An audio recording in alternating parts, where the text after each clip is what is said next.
गुरुग्राम में दिवाली से पहले मिलावटी मिठाइयां, मिलावटी घी या मिलावटी पनीर बेचने वालों के खिलाफ सख्त एक्शन लिया जाएगा। फूड सेफ्टी डिपार्टमेंट और सीएम फ्लाइंग ने आज एक जॉइंट रेड करके गुरुग्राम की कई दुकानों से, कई फैक्ट्रियों से सैंपल लिए हैं। आपको दिखाएंगे कि आखिरकार दिवाली से पहले सैंपल लेने के पीछे फूड सेफ्टी डिपार्टमेंट का क्या है मकसद, और क्या दिवाली पर आपको मिलावटी मिठाइयां खाने से फूड सेफ्टी डिपार्टमेंट की ये रेड आपको बचा पाएगी। नमस्कार, मैं हूं सुनील यादव और आप देख रहे हैं गुरुग्राम न्यूज। हर बार आप लोग सुनते होंगे कि कोई भी जब त्योहार आता है तो उससे ठीक पहले फूड सेफ्टी डिपार्टमेंट एक्टिव हो जाता है और आपके शहर में, आपके इलाके में मिठाइयों की दुकानों पर, मिठाइयों की फैक्ट्रियों पर, पनीर फैक्ट्रियों पर रेड करनी शुरू कर दी जाती है। वहां से सैंपल भरे जाते हैं और फिर उनको जांच के लिए लैब भेज दिया जाता है। इसका मुख्य मकसद ये होता है कि जनता को, आम पब्लिक को मिलावटी मिठाइयां ना परोसी जाए, उनकी सेहत बिगाड़ने के लिए उनको जहर ना परोसा जाए। इसीलिए इस तरह की रेड कंडक्ट की जाती है और जगह जगह से सैंपल्स भरे जाते हैं। पिछले एक महीने से गुरुग्राम के अलग अलग इलाकों में और गुरुग्राम से सटे हुए जितने भी जिले हैं, वहां भी इसी तरह फूड सेफ्टी डिपार्टमेंट अलग अलग दुकानों से इसी तरह के सैंपल्स कलेक्ट कर रही है और उनको लैब में भेज रही है, उनको जांच के लिए, ताकि ये पता लगाया जा सके, ये सुनिश्चित किया जा सके कि किस दुकान पर मिलावटी मिठाइयां बनाई जा रही है या किस फैक्ट्री में आपको बिल्कुल खराब गुणवत्ता वाला जो सामान है वो बनाकर बेचने के लिए मार्केट में दिया जा रहा है। इसी के तहत आज गुरुग्राम में सीएम फ्लाइंग और फूड सेफ्टी डिपार्टमेंट की एक जॉइंट रेड गुरुग्राम के कई इलाकों में की गई, जिनमें मुख्य तौर पर बसई एनक्लेव पार्ट 2 और Saraswati enclave part 2, Kadipur sector 10, sector 37, ये ऐसे इलाके हैं जहां कई फैक्ट्रियों पर रेड की गई। इनमें से चीज बनाने वाली एक फैक्ट्री पर रेड की गई, कुकीज बनाने वाली फैक्ट्री पर रेड की गई, इसके अलावा रसगुल्ला बनाने वाली, गुलाब जामुन बनाने वाली एक फैक्ट्री पर रेड की गई और वहां से सैंपल्स कलेक्ट किए गए।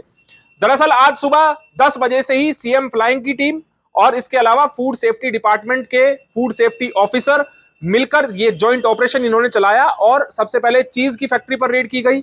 वहां कुछ किलो ऐसी चीज मिली जो कि जिसकी गुणवत्ता बिल्कुल ठीक नहीं थी, वो खराब हो चुकी थी, इसीलिए उसको डिस्ट्रॉय भी कर दिया गया और वहां से सैंपल भी कलेक्ट कर लिए गए। इसके बाद कुकीज की एक फैक्ट्री पर रेड की गई, वहां भी जाकर सैंपल इसी तरह कलेक्ट किए गए, उनको डब्बों में सील बंद किया गया और उनको जांच के लिए लैब में भेज दिया गया। इसी तरह सरस्वती एनक्लेव में एक रसगुल्ला बनाने वाली, गुलाब जामुन बनाने वाली एक फैक्ट्री पर रेड की गई। वहां पर जब रसगुल्ले बनाए जा रहे थे तो उसी दौरान ये दोनों टीमें वहां पर पहुंची और वहां पर भी रेड करके सैंपल्स कलेक्ट किए गए और उनको जांच के लिए लैब में भेज दिया है। लेकिन सवाल उठता है, सवाल ये कि आखिरकार इन जांच की रिपोर्ट जब आएगी तो क्या आप बच पाएंगे उस मिलावटी जहर से जो बाजारों में अक्सर मुनाफाखोरों द्वारा बेच दिया जाता है। दरअसल जो सैंपल आज लिए गए हैं, यानी कि 31 अक्टूबर को जो सैंपल लिए गए हैं, उनकी रिपोर्ट, जांच रिपोर्ट आने में लगभग 15 दिन लगेंगे और दिवाली इस बार 12 और 13 तारीख की मनाई जा रही है। ऐसे में सवाल ये उठता है कि दिवाली से ठीक 12 दिन पहले, 13 दिन पहले आप किसी भी फूड का सैंपल ले रहे हैं, उसकी रिपोर्ट ही, उसकी जांच रिपोर्ट ही 15 दिन बाद आएगी, तो सवाल ये उठता है कि इस सैंपल कलेक्टिंग का फायदा क्या है, इसका अर्थ क्या है। क्योंकि किसी भी दुकान और फैक्ट्री से सैंपल कलेक्ट करने का मकसद ये नहीं है कि वहां पर मौजूद सारा सामान सीज कर दिया जाए, उस फैक्ट्री को या दुकान को सील कर दिया जाए या उसका सारा सामान जब्त कर लिया जाए, या फिर ये मकसद भी नहीं हो सकता कि वहां पर जो सामान मौजूद है उसको मार्केट में ना बेचा जाए। दरअसल सैंपल कलेक्टिंग का केवल मकसद इतना है कि उस सैंपल को, जो माल तैयार हो चुका है, जो मार्केट में जाने के लिए तैयार है, उसका सैंपल लिया गया और उसको जांच के लिए लैब में भेज दिया गया। जब उसकी रिपोर्ट आएगी उसके बाद कानूनी कार्रवाई उस दुकान चालक या फैक्ट्री चालक के खिलाफ की जाएगी। सवाल यहां पर यह उठता है कि 15 दिन तो इस जांच को, रिपोर्ट को आने में लगेंगे। ऐसे में दिवाली तक जितना माल है वो सब जा चुका होगा हर किसी के घर में, जिसको खरीदना है वो मिठाइयां खरीद चुके होंगे, खा चुके होंगे। तो ऐसे में सवाल ये है कि आखिरकार लोगों की सेहत की सुरक्षा कैसे होगी, ये भी एक बड़ा सवाल है। हमारी संवाददाता आशी राजपूत ने ये लाइव रेड कवर की है, किस तरह से रेड की जाती है किसी भी मिठाई शॉप पर, किसी भी फैक्ट्री पर, और किस तरह वहां से फिर सैंपल कलेक्ट किए जाते हैं और क्या कुछ फूड सेफ्टी ऑफिसर आपसे आग्रह कर रहे हैं, अपील कर रहे हैं, वो भी आपको सुनवाते हैं इस रिपोर्ट में। आपने कुकीज़ तो बहुत खाई होंगी और आप अधिकतर कुकीज़ गिफ्ट भी करते होंगे, क्योंकि अभी फेस्टिवल सीजन है तो ऐसे में गिफ्ट का आदान प्रदान चलता रहता है। लेकिन आपको बता दें कि इस आदान प्रदान के चक्कर में क्या आपने देखा है कि जो कुकीज़ आप खा रहे हैं या फिर किसी को गिफ्ट कर रहे हैं वो कैसे बनती है। आपको बता दें कि हम इस वक्त मौजूद हैं बसई में, जहाँ पर ये सीएम फ्लाइंग की टीम आई हुई है, साथ साथ फूड इंस्पेक्टर आए हुए हैं और यहाँ पर इन्होंने जो कुकीज़ की फैक्ट्री है वहाँ पर छापा मारा है। आपको बता दें कि यहाँ पर जो कमी आई है उनको देखकर आप अंदाज़ा भी नहीं लगा सकते कि ये कुकीज़ कैसे बनती हैं और इनमें कितनी खराबियाँ पाई जाती हैं। इससे पहले भी चीज़ की फैक्ट्री पर रेड पड़ी और वहाँ पर भी ऐसे ही खामियां देखी गई। आप अक्सर रेस्टोरेंट में जाकर चीज़ की मांग करते हैं कि एक्स्ट्रा चीज़ डाल दीजिए, लेकिन वो चीज़ कितनी आपके स्वास्थ्य के लिए हानिकारक है ये आप सोच भी नहीं सकते। हमारे साथ यहाँ पर फूड इंस्पेक्टर हैं, हम उनसे भी बात करेंगे और जानेंगे कि आखिर यहाँ पर क्या कमियाँ पाई गई हैं। सर, सबसे पहले ये बताइए कि यहाँ पर क्या कमी पाई गई है। अभी हम इंस्पेक्शन पे हैं और अभी देख रहे हैं और अभी जैसे सैम्पलिंग करके अभी बता दिया जाएगा। फ़िलहाल हमने अभी मैदा और दूध के पाउडर का अभी सैंपल ले रहे हैं और तीसरी चीज़ को प्रीपेड जो बिस्कुट्स हैं या कुकीज़ हैं उनके सैंपल लेंगे। सैंपल की रिपोर्ट आने के बाद ही हम कुछ कह सकते हैं, लेकिन अनहाइजीनिक कंडीशंस हैं, काफ़ी चीज़ें ख़राब मिल रही हैं और ऐसा लगता है कि भाई ये अगर जब बिस्कुट बना रहे हैं वो अच्छे तरीके से नहीं बना रहे और इससे बड़ा स्वास्थ्य पे ख़राब असर पड़ेगा। लेकिन पूरा रिज़ल्ट आने के बाद ही हम किसी चीज़ पे कह सकते हैं, लेकिन इनकी जैसे कंडीशंस को देख के, इस फैक्ट्री कंडीशन को देख के तो ये बहुत ख़राब हालत है।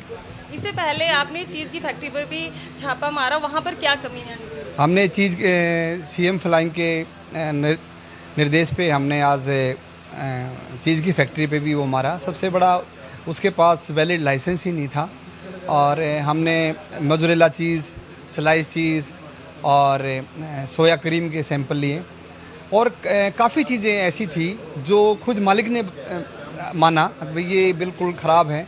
उसको हमने 30-40 किलो जो चीज़ हैं वो डिस्ट्रॉय करवाया उनसे, जो वहीं पे ख़राब रहा है। सैम्पलिंग के लिए हम भेज रहे हैं, 3 सैंपल लिए हैं वहाँ से। उसके बाद जो भी रिपोर्ट आएगी वो हम बता देंगे। अभी कितने इलाकों में ये छापामारी की जो घटनाएं होती हैं?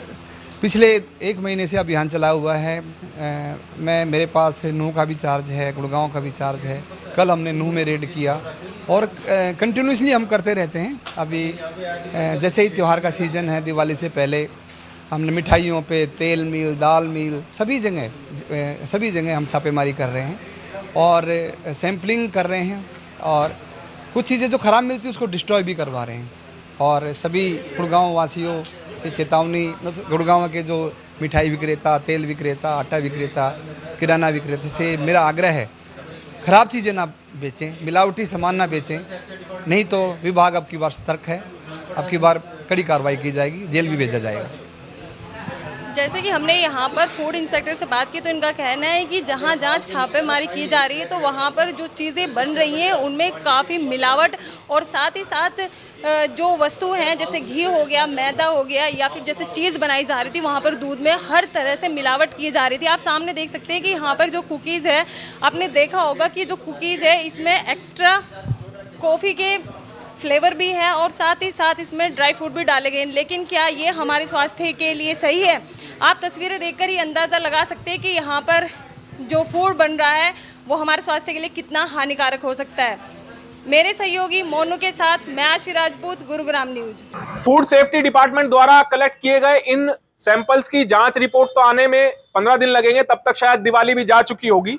लेकिन अब ये आपके ऊपर है कि आप मिठाइयां कहां से खरीदते हैं और दिवाली पर खाने पीने का सामान कहां से खरीदते हैं। जैसा आग्रह किया फूड सेफ्टी ऑफिसर ने कि आप ऐसी दुकानों से सामान खरीदिए जिनके पास लाइसेंस हो, जिनके पास अथॉरिटी हो मिठाइयां बनाने की और ऐसा सामान बनाने की, ताकि आप और आपके परिवार वालों की सेहत बरकरार रह सके। इस खबर के बारे में आप हमें अपनी राय कमेंट करके जरूर दीजिएगा। साथ ही साथ आप इस खबर को जरूर शेयर कीजिएगा ताकि सभी लोगों तक सही जानकारी सही समय पर पहुंच पाए। नमस्कार।